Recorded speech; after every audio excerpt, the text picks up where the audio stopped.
Hello once again, everyone. So this is going to be a little series I'm going to do, and I may do it somewhat infrequently, but it was essentially requested of me that I get into the nitty-gritty of pretty much everything. Now, that could be a very, very long series, so let me elaborate. The idea here is in regards to movement, in regards to how I'm powering actions, in regards to how I am standing, etc., really getting into what am I specifically activating and seeing if that can help folks. So today we're going to focus on just some basic things in regards to posture and stance. We're not going to be source specific. So I'm going to often draw from everything that I do, as I always do. And so we may bounce around occasionally. Learning the footwork and the positioning of another system will not harm you. It will just teach you more about what's activating so you can tailor it to what you're trying to do. So let's start off with the basics, stance. Be it right foot or left foot forward, the most important thing when I stand is going to be support of the core. So the idea here is when I drop into stance, and I am someone who advocates a deeper stance overall, when I drop down into stance, I want to make sure that my legs are not necessarily always flared out, we'll get back to that again in a moment, but at such a point that my core is suspended in between them. So what I mean here is I don't want to be front loaded or back loaded, but that's more legs. What I also mean is I don't want my tail tucked, where my tailbone's underneath me.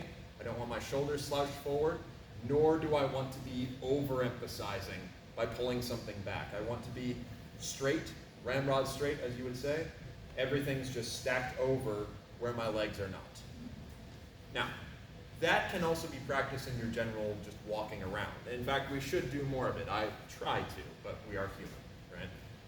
Once you start, as my family calls it, grievous-ing up, i.e. lifting your rib cage, lifting your chest, and getting all of this working for you, now you can start really disconnecting your limbs from you. One of the feelings that I always get when I've got this right is a feeling of lightness in specifically my legs. Even though they are beneath me, they do not feel as though they are burdened by me. Now, let's get into making a good stance. As I said before, I advocate a wider stance. Regardless of what I'm doing, regardless of what system I am doing, I always prefer to have a decent amount of space. Now, I'm not to the point that I am doing a super deep squat. I'd say I'm probably in the realm of about a 30% leg bend. Now, there are two kinds of engagement I can have here depending upon how much I need to use my back hip. So, in case of something like longsword or other more passing focused fighting systems, I will take my legs and my hips will still be square. So I'm standing up, keeping all this activated. My knee is probably about a little wider than a 45. I will sometimes flare it out, but to allow for engagement, my right foot, the ball of the foot, is currently dug into the ground. All of my toes are on the ground, however, causing my heel to slightly raise, but it is not to the point that it is disconnecting. So basically, I don't want this. That's when you're standing on the corner of your foot. That's not good. I want everything still touching, so all the way to the corner of my foot is still on the ground. My heel is slightly raised just because the weight is currently balanced over my knee and then over my toe. So this, while engaged and adding support, is relatively superfluous, so it doesn't have to be on the floor, hence why it slightly raises, because I'm basically getting ready to run.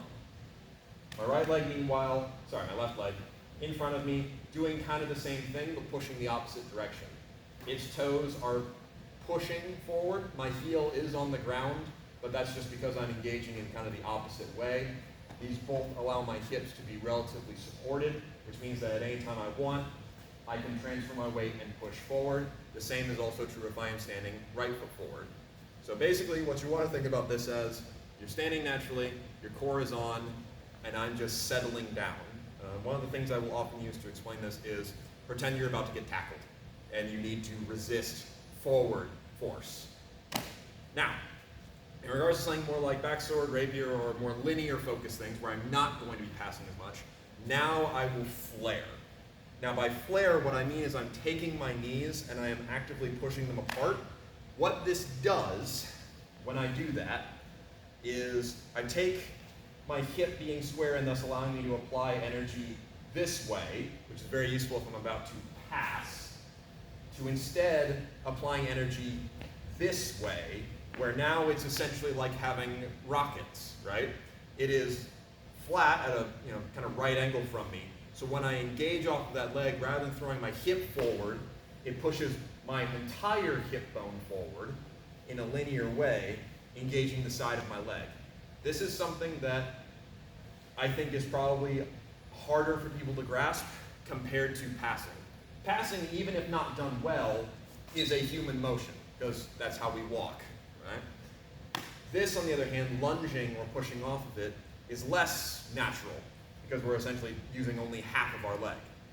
So to really get into the nitty-gritty of this compared to passing, first, flare out, knees are going in opposite directions, keep decent bend. Again, everything is supported between my legs. I feel like I'm sitting on a little cloud right now, basically.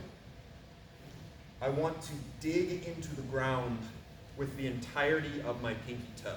So it's not just the tip, not just the toe itself, it's all the way down to where it connects to the heel. As I do my extension, be that for a lunge or be that for an advance, I am going to continue to keep that pressure, and I am going to drive my hip bone forward by straightening my legs. So what I don't want to get into the habit of doing is lifting. I want to just push that shape forward.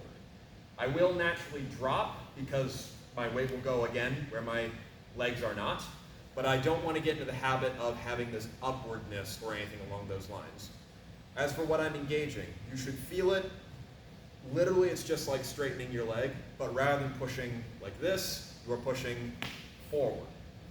Some other things I feel that activate are going to be a lot more of the outside of your quad. Because I'm engaged, because I am waking these guys up and it's very much under me, when I push forward, there is both a release and yet more engagement. So essentially, everything that was tight and ready to go extends, and then the tightness will move instead to where I'm being stretched. My lead leg, meanwhile, once it lands, it just receives that weight naturally. I don't want to overextend, even if I'm doing one of my deeper lunges. It's just to the point that it is comfortably holding me. My hips are still stacked, my body is still straight up, thus I have performed a lunge or something along those lines. Now, from this point, I can then start doing things where I use my core in a new capacity, but we'll get to that probably next video. So, let's now talk about doing that with an advance. For an advance, it's the same idea. I am just, instead of extending my leg, pushing off of it. So what I do here is, rather than keeping my foot tethered, as I push forward, I release and bring it back with me, and I make sure to load that leg back up underneath me. So what I want to think about here, what I was specifically engaging, is I push and my foot is about to make contact, and as it's receiving that weight, I suck this back up underneath me, so that way I get that outside flare pressure again. Essentially, once I start, if I feel this, I keep that. And I try to always go back to that place, because that means the leg is doing the right job. And this is true on both sides, and certainly in regards to if you are doing passing style footwork, but are suddenly forced into linearity, like maybe you are winding or need to lunge or things along those lines, these same things are still true. You can also do these same things without necessarily having to do the right angle. So for example, if I'm doing armored fighting, I don't flare my knee as much as I used to, but the idea here is I am focused much more on this linear drive. So even though I may not be at the right angle that I would be were I doing backsword or rapier or things along those lines, I am still using that principle of engagement and extension to move my entire hip forward rather than just part of me. Now, final thing I want to talk about before I end today, at least, is going to be the idea of bringing your right leg back rather than just going forward, as we often don't talk about retreats. So for passing backward, what I want to focus on when I bring my leg back is it's not just sucking my leg back, because then I fall, right? Passing forward, this isn't a problem because we're transitioning off of the leg. You should be thinking about passing backward in the same way. I'm not just bringing this back. I'm at the same time putting my weight onto what will become my front leg to give myself pressure. I like to think of this almost like cushioning myself. When my weight goes onto this leg, it gathers, extends, and by that point my leg has landed, thus allowing me to get that equal pressure in both directions again. The same thing happens when I step forward. Just when I step forward, because we spend more time going forward in our lives than backward, which is a very positive note to think about, that doesn't necessarily require as much explanation. Now, when I do the same thing with a retreat, this is where things can get tricky.